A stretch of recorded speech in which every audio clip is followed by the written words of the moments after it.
Today, I'm going to talk to you about the secret to my success. Before I created this channel, became a consultant and a keynote speaker, I was a consultant at one of the big four accounting firms in the world, climbing up the ladder of corporate America. I delivered digital transformations across multiple industries, primarily on the Salesforce platform or working with other customer relationship management applications. Before I became a consultant, I served as an officer in the United States Air Force.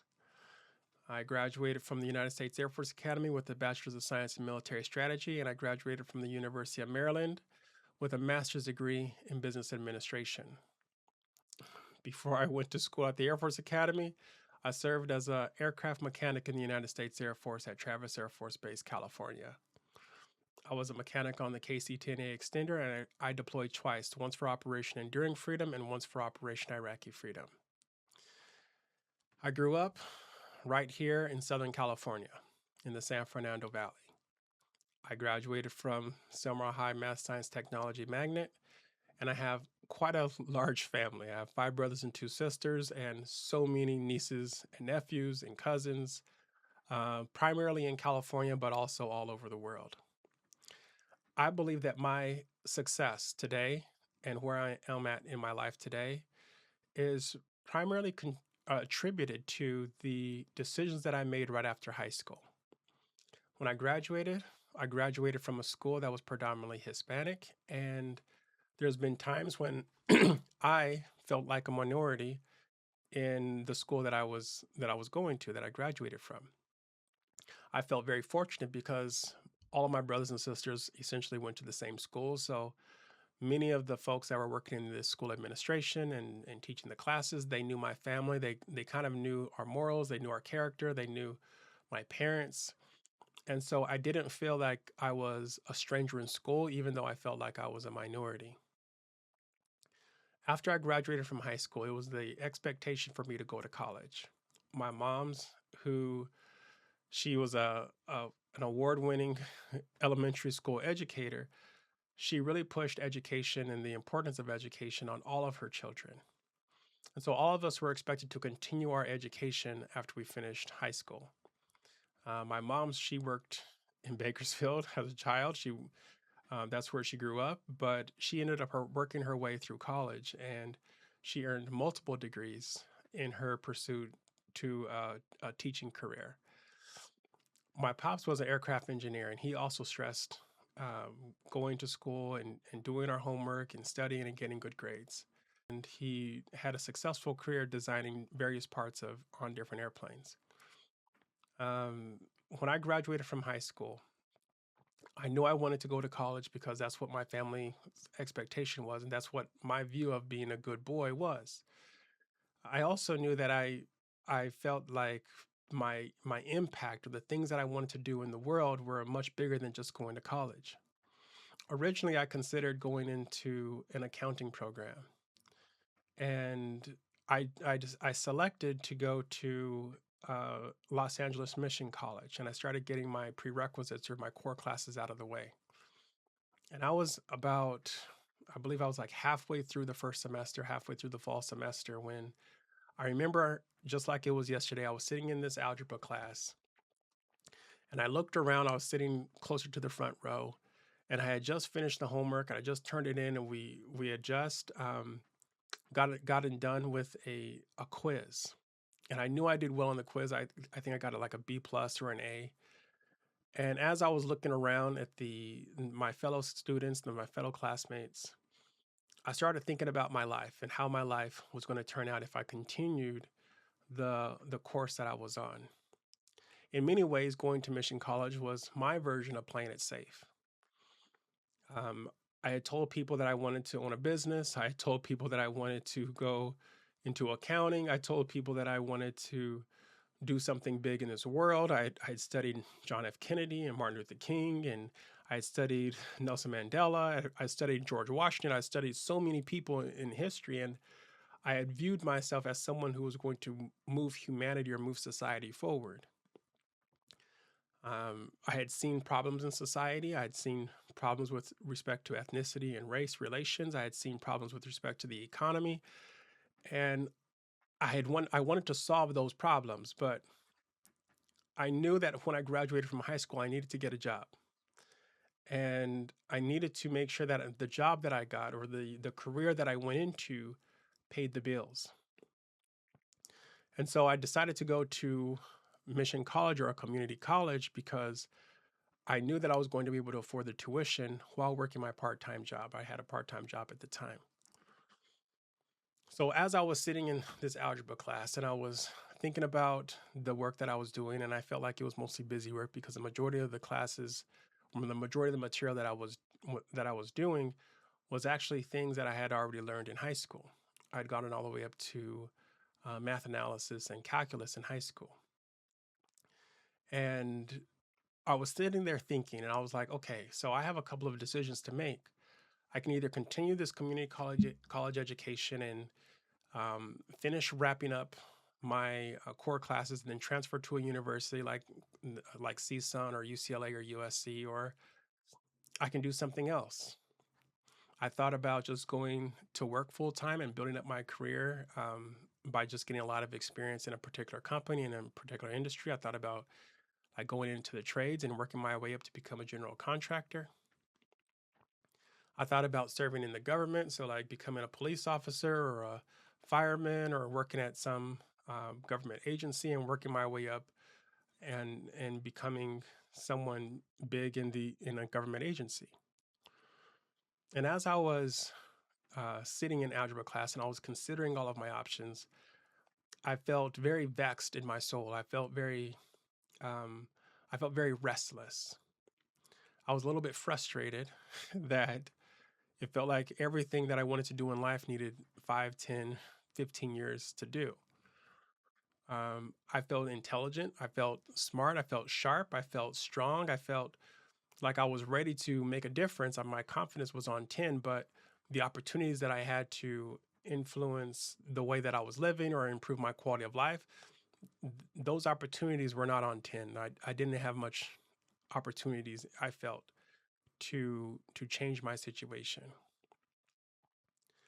And so I started doing research. I left class after it was all over, and I started doing research on the internet on different careers that I could do that would help accelerate the goals that I wanted to achieve in my life. I knew I wanted to get my own place. I wanted to get a car. I wanted to be able to afford a house. I wanted to start a family. I wanted to finish college.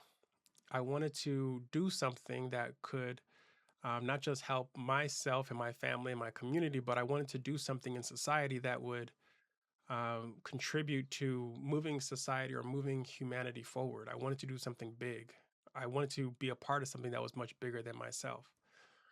Um, at the time, just coming from a very religious household, we were taught that you should be humble and you should be selfless. And the more humble you are, the more selfless you are, the more you give of yourself, the more you serve, the better rewards that you're going to have when you go to heaven. And at the time, like I was all about that. So I was just looking for a place to serve. Um, Also, while I was looking for a place to serve, I was also dealing with the realization that in our country, in the United States of America, in the land of the free, home of the brave, we have a history as a country of treating people poorly based on their ethnicity. And when I learned about this for the first time when I was going to school, I started realizing how much history we have in treating people poorly based on their ethnicity in our country. And I started thinking, well, we have some of the best universities, we have some of the best schools, we have the strongest economy, we have the wealthiest banks. Why is it that we don't have a solution to solve this problem that we have with racism and prejudice and discrimination? Why is it that the smartest people, the sharpest people in the world, the best resource people in the world are not able to solve this racial, this discrimination, this prejudice problem? We know that our country would be stronger without prejudice. We know that our country would be more successful. We know that our economy would be bigger without prejudice and racism and discrimination. We know that it hurts creativity, it hurts productivity. I couldn't figure that out. So I knew that whatever it is that I was going to do in my life, I knew I wanted to do something that would solve this racial problem in our country once and for all.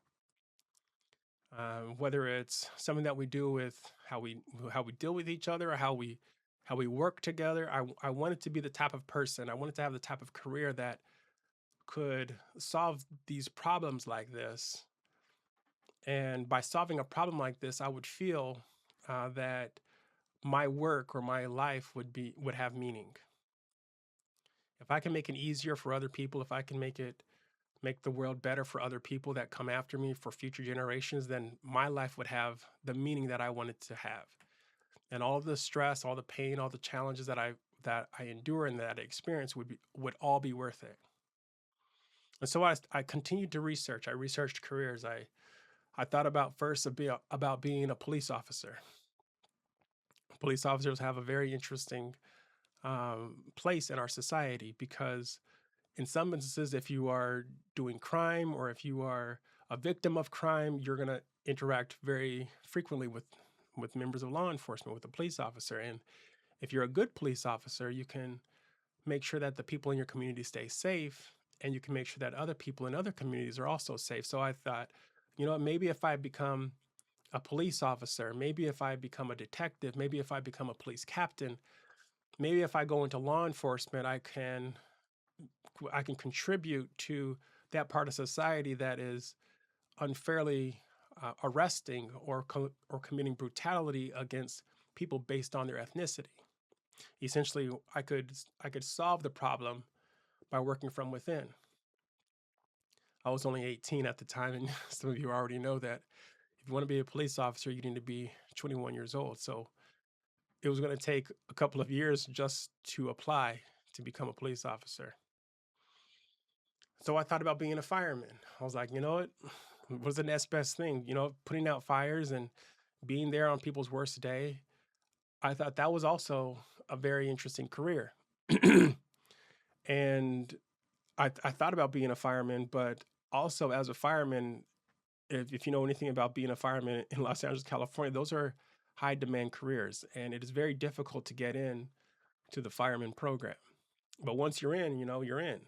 Um, and you can stay there the rest of your career. But it's just very difficult to get in. And at the time, in my opinion, they were not accepting applications.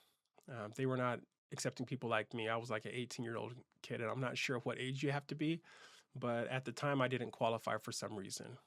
And I was going to have to wait. I can be a part of like the junior firefighter program, but my understanding was I couldn't actually become a fireman until I was much older. And so I was like, all right, police officers out, fireman is out. I'm already working at a retail job. I'm going to community college. It's going to be a couple of years before I even graduate. And after I graduate, it's going to be a couple more years to get experience. And then after I get experience at a job or at a company, it's going to take me a couple more years to climb my way up. And then I'm going to have to go back to get my master's degree. I was thinking about all the things that I would need to do if I didn't make any changes and I just played it safe. And playing it safe wasn't going to work for me when I thought about the rewards that I was going to get if I played it safe.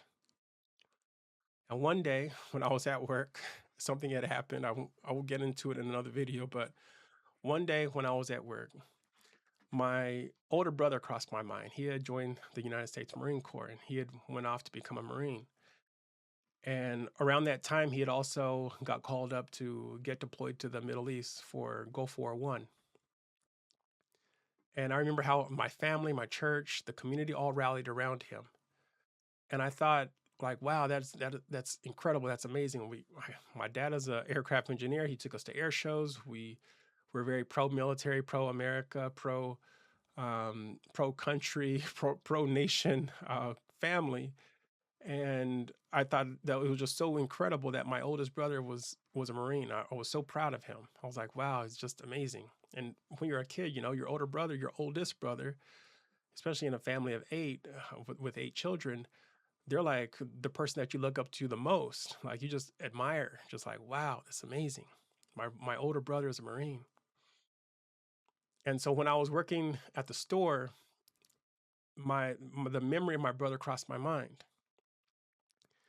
And I thought, maybe I should be a Marine. Like I should just go check it out. I've always been told that, maybe you shouldn't do that because you can get hurt, you can get killed, something bad can happen to you.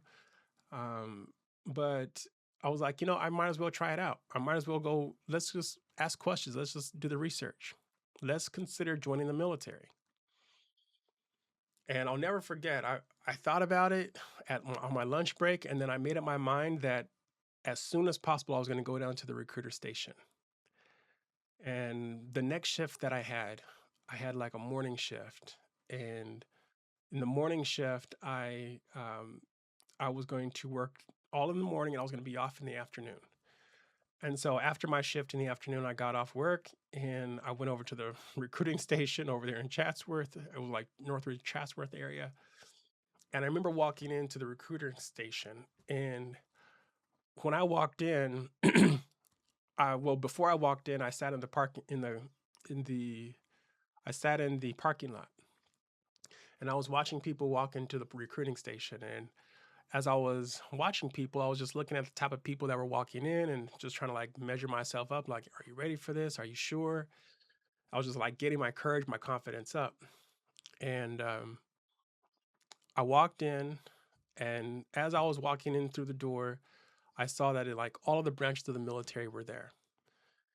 And I'll never forget, on the left hand side was the Army recruiter, and there was a couple of people talking to the Army recruiters inside, and then there was like a whole line of people waiting outside in the hallway to get into the Army recruiter. And then a little bit past that was the Marine Corps recruiter. And there was a couple of people talking inside the Marine Corps recruiter, and not as many people, but there was still a line waiting outside the Marine Corps recruiter to talk to the Marine Corps recruiter.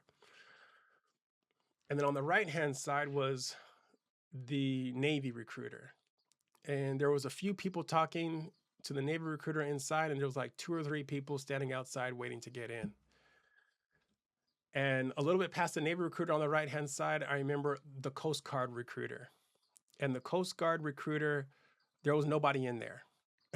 Just actually, the door was just closed. There was a sign on the door, but the door was closed. I'll never forget that. I was like, oh, that's interesting. And I continued walking back, and at the end of the hall was the Air Force recruiter, and the door was open. There was 3 recruiters in there, and nobody was talking to the Air Force recruiter. And so I walked in, and I was like 18-year-old kid, and I was just like, hey, I want to join the military. And they looked at me. There was like, it was like 2 sergeants, 2 male sergeants, and 1 female sergeant, all like Caucasian. And I can tell they looked at me like, what are you doing back here? Type of thing.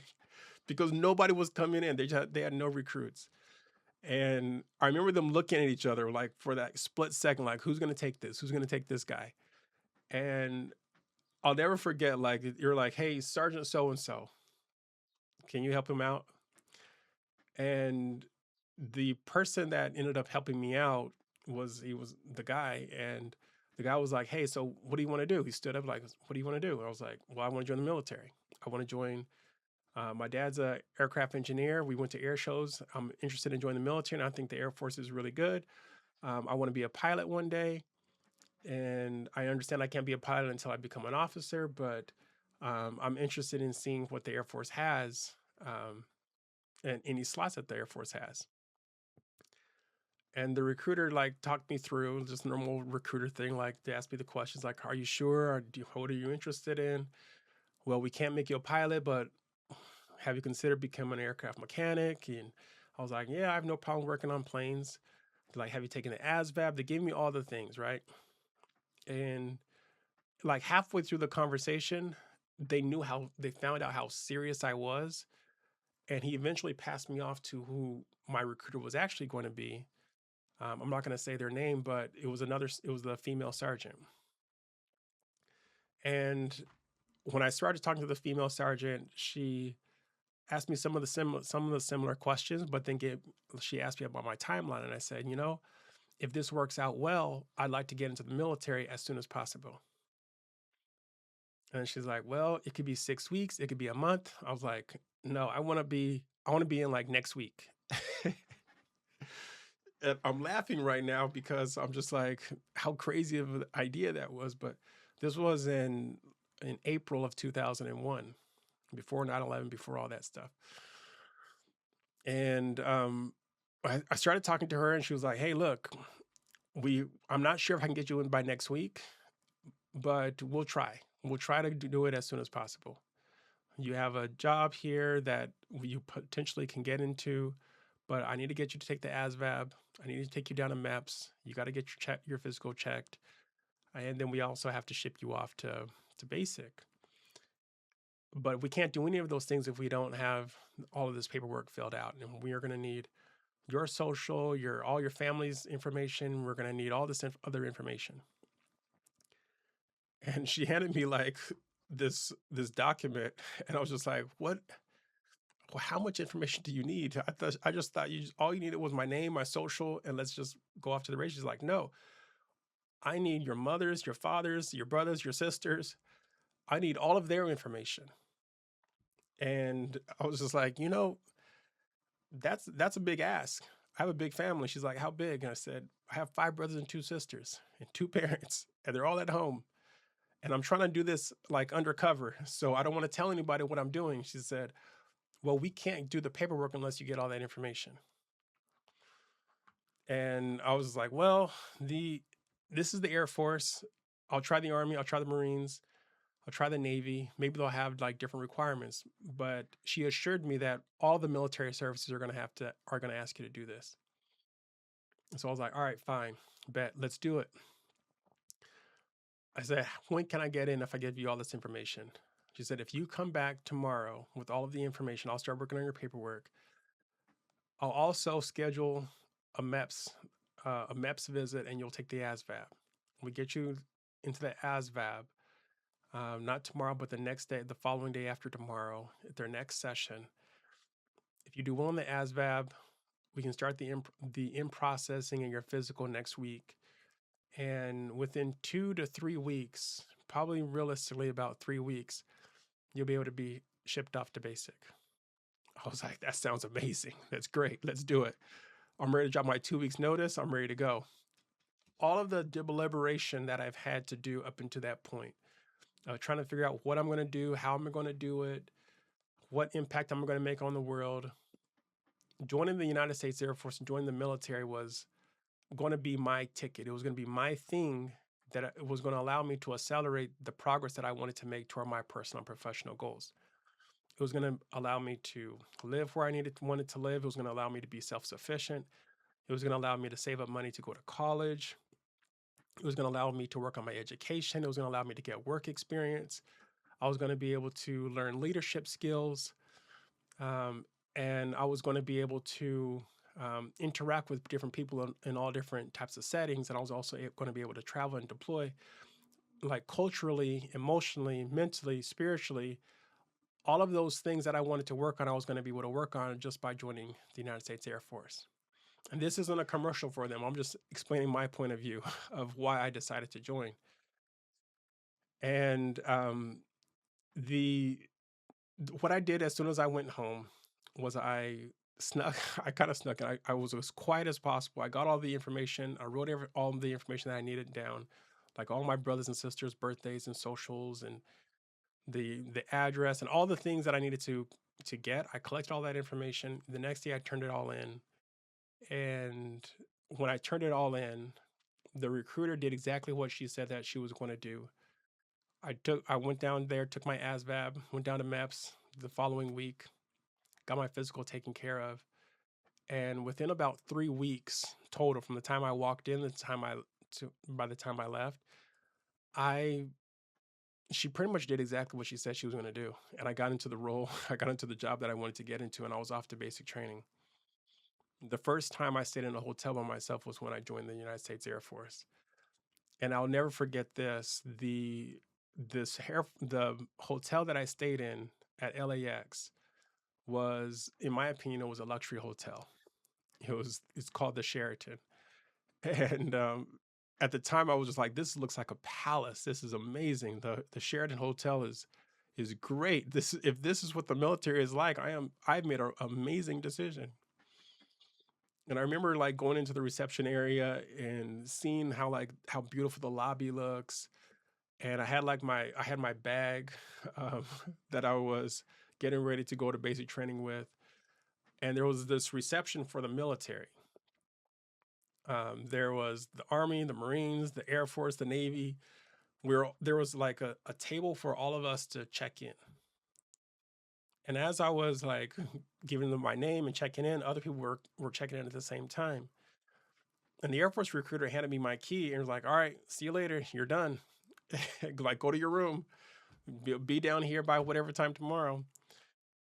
And then the Army guys, they would check in, and the Marines would check in, the Navy would check in, and they would all be assigned a roommate. But I noticed that me, there was no roommate. They just handed me the key and just like, "Go up." So I went up to my room. It was right next to the airport, obviously, and I was like listening to the planes fly over. I was like, "Man, I'm about to fly on an airplane for the first time. I'm about to join the Air Force. I'm in the Air Force right now." Like, this is what I'm doing. I opened up my window. I looked outside. I saw the airport. I was like, "Man, I am becoming a man right now. This is crazy." Um, that was my, the next day I shipped out. And it was like really early in the morning. And I shipped out, went to San Antonio, started my basic training. A lot of other things happened after I joined the military, but the the one thing that I think is so critical in my success happened before I joined the United States Air Force. That decision that I made when I was sitting in an algebra class and I was thinking about what I wanted to do in my life, and I realized that I wasn't moving, or my life wasn't moving the way I wanted it to go. When I realized that I needed to do something, I needed to look for another opportunity, I needed to shift my focus, I needed to develop additional skills that I needed in order to be successful. Right at that moment, where even though I was thankful for everything that my parents had done, and I was thankful for the advice that they had given me, I was thankful that I was able to go to college and I had a part-time job. I made a decision right there that I was going to look for something else. I made a decision right there that I was going to hold myself accountable, take the responsibility of my success on my shoulders. I decided that I was going to do the research. I was going to figure out what my main goals were and how I was going to reach them. I was going to visit I decided that I was going to be the person that researched the different military branches and went out there to try to figure out what recruiter I should be speaking to and what military branch I should join. And it's in that moment that I believe that I started developing the personal leadership skills that allowed me to be successful later on in life. Unbeknownst to me, and just out of pure nature, pure habit, pure instinct, I started developing personal leadership skills. I started taking responsibility for my success. I started taking responsibility for the dreams that I had and the goals that I had. I started holding myself accountable. I started doing my own research. I started maintaining the and looking after my mental health and my emotional intelligence. I started becoming a man. That's what I started doing. I started becoming a man. I remember looking at all the people that are walking into the recruiting station and feeling like, am I going to measure up? Am I not going to measure up? And I remember finding the courage to just go on inside and explore. Go on inside and have the courage to sign up, to do something, to go with my gut, go with my instinct, go with the part of my personality that is strong, go with the part of my personality that believes, go with the part of my personality that dreams. I decided to do something that I know millions of people think about doing, but they don't do. And my ability to do all of those things, my ability to take responsibility for who I am as a person is the key to the success that I experience today. Because without my ability to lead myself, I would never have joined the military. I would never have become an aircraft mechanic. I would never have gone to the United States Air Force Academy. I would have never become the mechanic that I needed to be in order to get the recommendation that I needed in order to attend the United States Air Force Academy.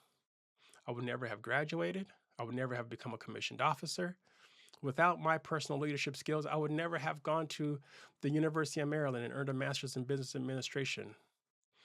Without my personal leadership skills, I would never have transitioned out of the military and become a consultant at one of the big four accounting firms in the world. There are so many things that I can point to in my life that were required that would never have happened without me working on my personal leadership skills. That's what has helped me become successful in my life. That's what has helped me become the person that I am today. It's helped me reach my personal and professional goals. And I encourage you to do the same thing. Start working on your personal leadership skills. You'll find that you'll be able to reach your personal and professional goals more quickly.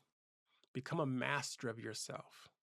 Become the person that holds yourself accountable. Become the person that works on your emotional intelligence and finds the courage to act when other people are afraid to act. Become the person that continues to develop themselves, continues to seek to become a better version of yourself. Become the person that chases that fulfillment, that pursues the fulfillment that you need for the rest of your life. Become a part of something that is much bigger than yourself. Develop your personal leadership skills. Everything else is going to be able to fall into place. It's not going to be easy. Developing personal leadership skills is not an easy thing. It is something that takes work. If you need a life coach, go get a life coach. If you need a therapist, go to a therapist. If you need a psychiatrist, go to a psychiatrist. If you just need a best friend, then make a best friend. If you need someone to talk to in your family, go find someone in your family to talk to. But get someone to help you if you need help developing your personal leadership skills. It is so worth it. That's my message for you today. I look forward to talking to you again in the next video. Thank you.